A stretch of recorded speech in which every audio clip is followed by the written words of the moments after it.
안녕하세요. 저는 철강과 비철금속 업종 담당 멘토 김동아라고 합니다. 이번 시간에는 이 키스코 홀딩스라는 기업에 대해서 알아볼 건데요. 본격적으로 알아보기에 앞서 철강과 비철금속 업종의 간단한 설명과 전망에 대해서 간단히 짚어드리도록 하겠습니다. 자, 우선 철강을 제조하는 방식은 크게 두 가지로 나뉘고 있는데요. 첫 번째로는 이제 이 고로 방식이라는 겁니다. 이 고로 방식에는 이제 원재료로 철광석과 유연탄이라는 것을 사용하는데요. 이 철광석이 처음에 받으면은 이제 각기 모양이 다르고 이제 모양이 다르면 이제 바로 용해를 할 수가 없거든요. 그래서 이제 이런 부분을 해결하기 위해서 이 소결 공정이라는 것을 거치게 됩니다. 석탄의 경우 이제 유연탄을 석탄인데 이제 석탄의 경우 이제 안에 처음 받으면 수분이 굉장히 많이 함유하고 있기 때문에 이런 포크스 공정을 통해 이를 해결하고요. 자, 이렇게 해결된 원재료들을 이렇게 본격적으로 용해하는 과정을 거치게 됩니다. 자, 그렇게 되면은 이제 쇳물이 나오겠죠.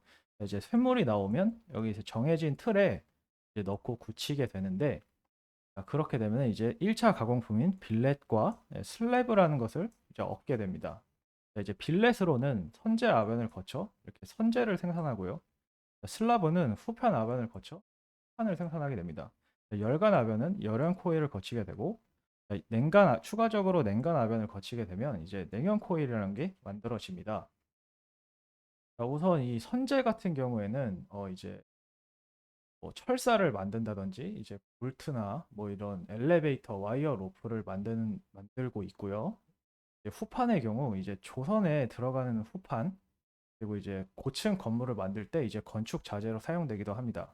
자, 이제 열연 코일 같은 경우에는 강도가 굉장히 좋고 이제 가공성이 굉장히 우수합니다. 자, 그렇기 때문에 이제 산업 전반에 좀 골고루 활용이 되고 있는 편이고요. 이제 냉간 아변을 거친 냉연 코일의 경우 이제 냉연 코일을 거치게 되면 이제 표면이 굉장히 미끌미끌하고 이제 보기에도 굉장히 미적으로도 뛰어나게 반짝반짝 거리게 됩니다.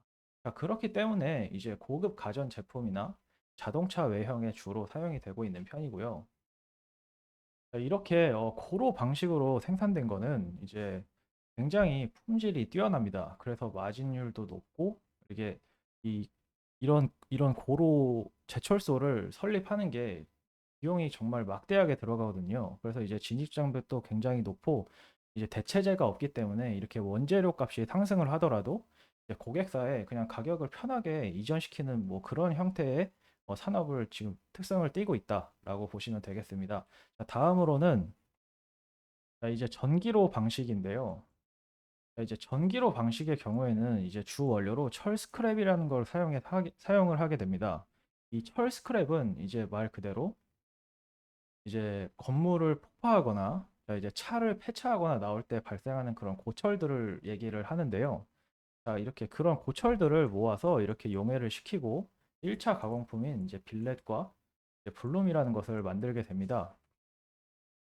제가 말씀드렸다시피 이제 고철들을 모아서 만든 거잖아요. 그렇기 때문에 불순물이 굉장히 많을 수밖에 없는데요.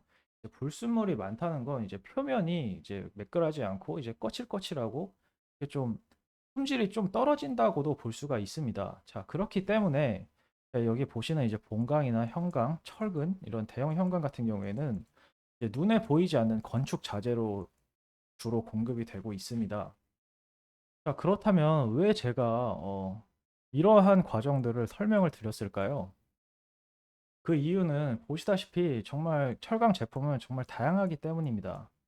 이렇게 다양한 철강 제품을 회사마다 다루고 있는 게 전부 다 다르고 이게 필요한 회사들도 전부 다 다르기 때문에 조금의 공부가 필요한 것이고요.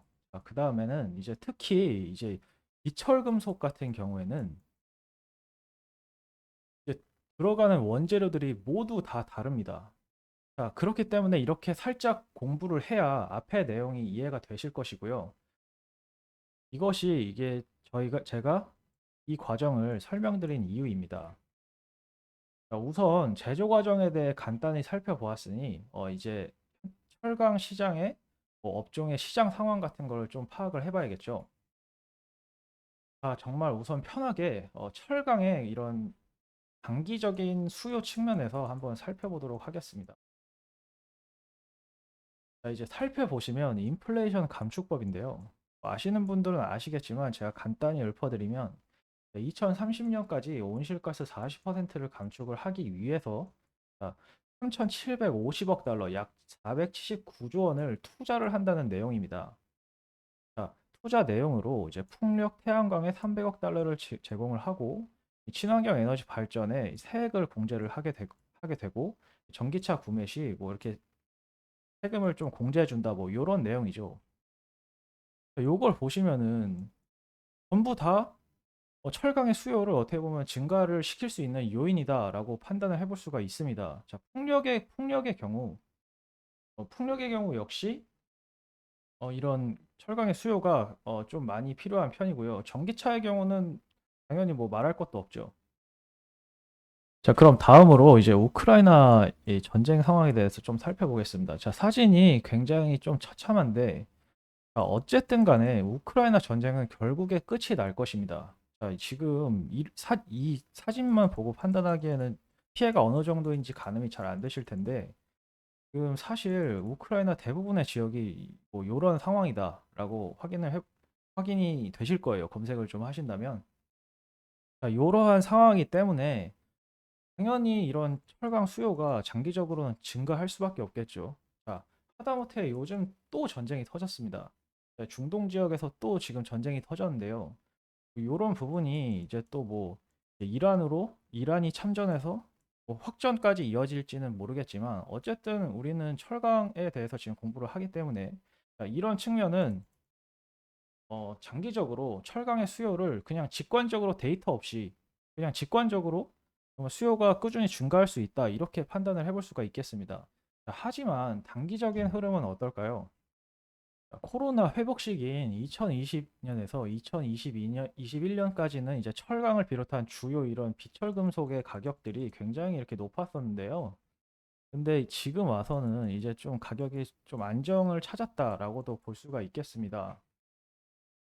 또 이제 이런 중국의 상황을 좀 살펴보시게 되면 지금 보시는 바와 같이 이제 7월 말을 시작으로 이제 8월 달부터 계속해서 이제 이런 부양책들을 좀 내고 있는 상황입니다. 자, 그러면 중국이 왜 이런 부양책을 계속 내고 있을까요? 그 이유는 당연하게도 지금 중국의 부동산 경기가 굉장히 좋지가 않죠. 자, 부동산 경기가 좋지 않다는 거는 결국에는 이런 제조업 전반도 전체적으로 좀 경기 흐름이 좀 이렇게 많이 하향세에 있다라고도 판단을 할 수가 있습니다. 간단하게 정리를 해보면 현재 철광업과 비철금속은 장기적인 수요는 어느 정도 보장이 돼 있지만 지금 단기적인 흐름은 좋지 못하다라고 판단하시면 되겠고요. 자, 그렇다면 이런 단기적인 흐름이 좋지 못한 거를 이게 언제쯤 다시 경기가 살아나는 것을 가늠해 볼 수 있을까요? 제 생각에는 결국에는 일단 연준이 금리를 좀 낮추고자 하는 그런 신호를 시장에 좀 주기 시작할 때, 두 번째론 이제 제조업 지표들이 조금씩 올라오기 시작할 때 이런 단기적인 수요가 흐름이 다시 이제 좀 살아날 수 있을 것이라는 판단이 듭니다. 자, 서론이 길었는데 이제 본격적으로 이제 키스코 홀딩스라는 기업에 대해서 알아보도록 하겠습니다. 자, 키스코 홀딩스는 이름에서 알 수 있다시피 지주사입니다. 자, 지주사의 특징까지 말씀드리면 너무 좀 지루할 것 같으니 넘어가고요. 어쨌든 이제 키스코 홀딩스는 이제 한국철강 주식회사와 환영철강 공업 주식회사를 자회사로 두고 있는 그런 회사임을 알 수가 있습니다. 자, 물론 이외에도 뭐 대흥산업이나 뭐 서룡 같은 그런 기업들이 있는데 요 두 회사에서 대부분의 매출이 발생하고 있으므로 요 두 회사의 내용을 한번 확인해 봐야겠죠. 요 두 회사의 매출 구조인데요. 자, 이제 보시게 되면 이제 건축 구조 용도로 지금 이제 국내 기업에 공급하고 있는 회사임을 알 수가 있습니다. 작년까지 우리나라 부동산 시장이 그렇게 정말 큰 폭으로 이제 하락하지는 않았었거든요. 그렇다면 자, 2022년도와 21년도 매출을 한번 비교해 보고 지금 올해 반기까지 그런 실적을 한번 확인해 보겠습니다. 자, 이제 내용을 좀 보시게 되면, 자, 이제 자회사가 있으니까 연결 기준으로 봐야겠죠. 21년도와 22년도에 역시 여기 2022년도엔 이제 1조를 넘게 기록하고, 예, 좀 매출액도 소폭 상승을 해준 모습이죠. 그렇다면 올해 반기에는 이제 실적이 좀 꺾였어야 정상인데, 지금 이제 보시게 되면 벌써 작년 매출의 절반을 한 상황입니다.